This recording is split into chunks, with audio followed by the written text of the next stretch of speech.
Indonesia adalah gerakan moral seluruh rakyat Indonesia untuk menegakkan kebenaran, keadilan, dan menciptakan kesejahteraan sosial bagi seluruh rakyat Indonesia. Dari tubuh proklamasi yang bersejarah ini, jati diri Koalisi Aksi Menyelamatkan Indonesia. Deklarasi kami Jawa Barat.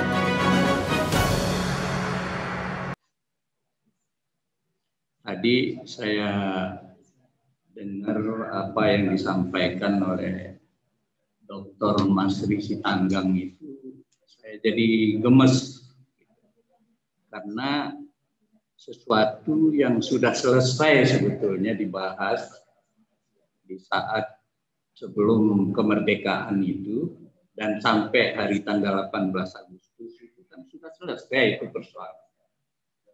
Tiba-tiba dimunculkan lagi soal Ekasila, soal Trisila dan sebagainya itu yang memancing perdebatan-perdebatan. Dan itu menghabiskan energi kita sebetulnya. Sia-sia rasanya kita hidup bernegara ini bolak-balik seputar isu-isu demikian. Kita tidak bergerak maju. Tapi kadang-kadang saya berpikir, jangan-jangan ini sengaja dibikin jadi PR supaya kita tidak konsentrasi pada kegagalan-kegagalan yang dilakukan oleh pemerintah selama ini. Gitu. Itu kadang saya mikir, ini pikiran jelek saya. Disuruh kasih PR kita, termasuk misalnya isu-isu tentang Islam ya dan lain-lain itu yang terus digembar-gemborkan oleh intoleransi, rasis, rasialis atau apalah semua itu pembelokan itu menghabiskan energi gitu sehingga kita nggak konsentrasi pada mereka yang tiap hari menguras kekayaan alam Indonesia isu-isu yang begini. Nah, itu baru perasaan saya, nggak tahu benar atau enggak. Karena kalau ini isu ini juga diabaikan, ya menjadi sesuatu yang juga berbahaya kalau kita tidak memperhatikan isu-isu soal HIV dan sebagainya. Cara kita melihat masalah ini. Saya ingin fokus pada isu demokrasi. Kadang-kadang kita di awal reformasi itu seolah-olah menganggap demokrasi itu segalanya. Padahal demokrasi itu sebetulnya cara, kan? Hanya salah satu cara menuju mencapai cita-cita untuk kesejahteraan rakyat, bahwa sistem ini yang dianggap di era di zaman saat ini yang baik. Itu asumsinya. Lalu diterapkanlah apa yang disebut sebagai demokrasi liberal ini. Setelah 20 tahun ini saya renung-renungkan gitu, sejak adanya demokrasi liberal yang kita pakai ini, apakah benar kita telah mencapai cita-cita menuju kesejahteraan? Apakah kita sungguh-sungguh merasakan kemajuan bangsa dengan sistem demokrasi liberal ini? Saya ambil indikasi, misalnya kesenjangan sosial, satu indikasi. Justru di era demokrasi liberal inilah kesenjangan sosial luar biasa. 4 kapitalis sama dengan kekayaan 100 juta rakyat biasa. Itu sesuatu yang di zaman Pak Harto pun tidak terjadi, kan gitu. indeks apa? Indeks kesenjangan itu apa namanya? Lupa saya. Indeks Gini ya? Gini rasio. Nah, itu juga Pak Harto di era Orde Baru itu enggak setajam sekarang. Artinya, salah satu indikasi bahwa demokrasi liberal ini gagal, yaitu tidak membawa kesejahteraan, tidak membawa pemerataan. Lalu yang kedua yang saya hayati ya, soal kemiskinan. Walaupun terjadi perdebatan yang keras tentang besarannya, tentang persentasenya, tetapi secara telak kemiskinan itu banyak gitu loh. Kalau pakai indikatornya Dr. Fuad Bawazir beberapa tahun lalu, di atas 100 juta orang miskin itu. Pakai tolok ukur Bank Dunia yang $2 itu per kapita. Itu Dr. Fuad Bawazir, ekonom kita 5 tahun yang lalu atau berapa itu sudah menyatakan bahwa kita ini yang miskin di atas 100 juta, tidak seperti yang resmi diumumkan oleh BPS. Karena banyak indikator-indikator lain yang membantah bahwa telah terjadi penurunan kemiskinan itu. Misalnya ketika orang daftar untuk Jamkesmas yang dulu, itu 80-an juta itu. Untuk dapat fasilitas itu gitu. Atau jangan-jangan pakai indikator bagi-bagi bansos atau apa, jangan-jangan juga besar itu angkanya daripada angka resmi orang miskin.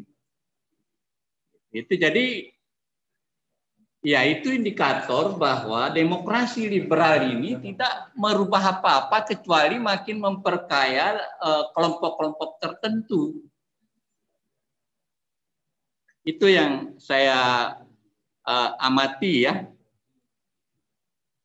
Lalu indikator lainnya adalah tentang posisi negara kita di Asia Tenggara ini. Ya. Dulu tahun 60-an lah ya, Indonesia ini negara yang walaupun sesama miskin di Asia Tenggara, di Asia Timur ini, tetapi dihargai, disegani, dihormati. Jangan lupa itu. Baik karena tentaranya yang kuat, kokoh, maupun juga karena secara politik, tokoh-tokoh politik kita dihormati. Soekarno seberapa kelemahannya, tetapi orang mengakui bahwa dia hebat. Di Afrika, di Asia, dan sebagainya. Artinya ada pengaruhnya terhadap bangsa ini atas sikap bangsa lain terhadap bangsa kita. Kita diseganilah tahun 60-an itu. Sampai di era-era Pak Harto masih kita bisa bangga. Tetapi makin ke sini kok bangsa kita itu di antara negara Asia Tenggara dan Asia Timur mungkin yang paling ya maaf ya terhina gitu loh. Silakan dites sendiri bagi bapak-bapak yang keluar negeri mau nukar rupiah ke dolar mungkin ketawa orang di Singapura. Nggak dianggap. Asal orang berjilbab biarpun itu istri menteri dikira TKW. Itu diperlakukan seperti TKW. Ya kan? Itu artinya kok secara non materi pun kita sudah merosot jauh. Sebagai bangsa, sebagai negara, sebagai rakyat dan sebagainya yang makin ke sini kok makin tidak ada harganya. Nah, itu jadi apa yang kita capai secara materi maupun non materi selama era reformasi ini saya juga nggak tahu ini. Hanya itu yang saya bisa baca gitu loh, saya lihat. Apa yang bisa kita banggakan? Coba, pendidikan misalnya. Nah, Malaysia yang dulu minta guru, minta dosen dari sini, malah universitasnya berapa itu yang masuk sekian besar di Asia maupun di dunia. Sementara universitas kebanggaan kita, maaf, makin lama makin tertinggal. Lah yang minta guru aja udah lebih meninggalkan kita. Vietnam yang baru selesai perang tahun 75. Kita merdeka 30 tahun lebih dulu daripada Vietnam. Dalam banyak hal juga kita sudah ditinggal.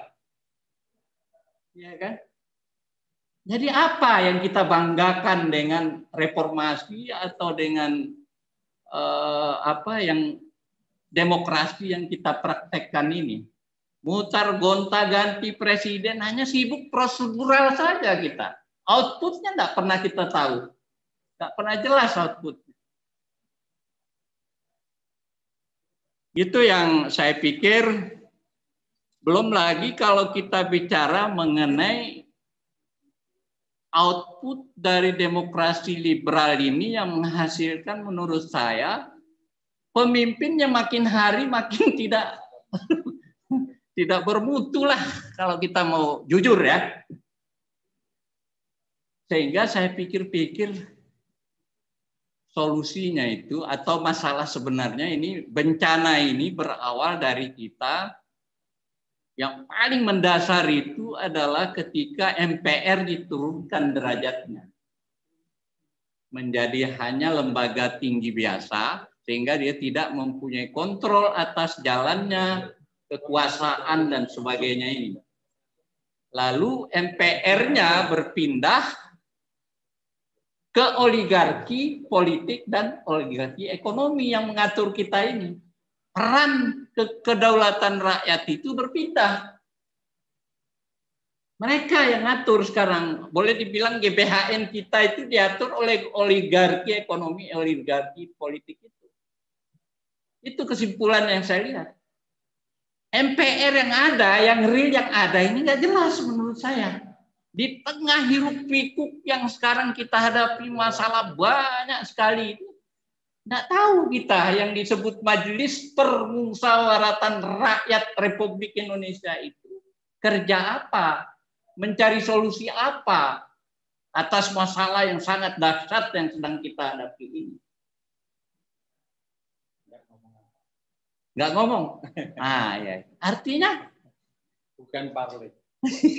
Jadi kita nggak ngerti digaji dengan segitu besar, dengan banyak anggotanya, apalagi dengan keluarnya Undang-Undang Nomor 2 tahun 2020 yang memotong kewenangan DPR untuk anggaran dan lain-lainnya itu tambah nggak jelas. Jadi kita bernegara untuk apa sebenarnya ini? Kalau cita-cita dari pejuang kemerdekaan kita itu sudah kita abaikan dan tidak lagi kita hiraukan, lalu kita sibuk dengan kerutinan-kerutinan dan orang-orang berebut-rebut lahan-lahan korupsi dan sebagainya. Jadi buat apa negara ini kalau begini? Nah ini renungan akhir tahun aja saya pikir. Nah saya nggak mau teruskan, nanti kena pasal makar lagi. Cukup segitu dulu. Assalamualaikum warahmatullahi wabarakatuh. Kami Koalisi Aksi Menyelamatkan Indonesia adalah gerakan moral seluruh rakyat Indonesia untuk menegakkan kebenaran, keadilan, dan menciptakan kesejahteraan sosial bagi seluruh rakyat Indonesia. Dari tubuh proklamasi yang bersejarah ini, jati diri Koalisi Aksi Menyelamatkan Indonesia. Deklarasi kami Jawa Barat.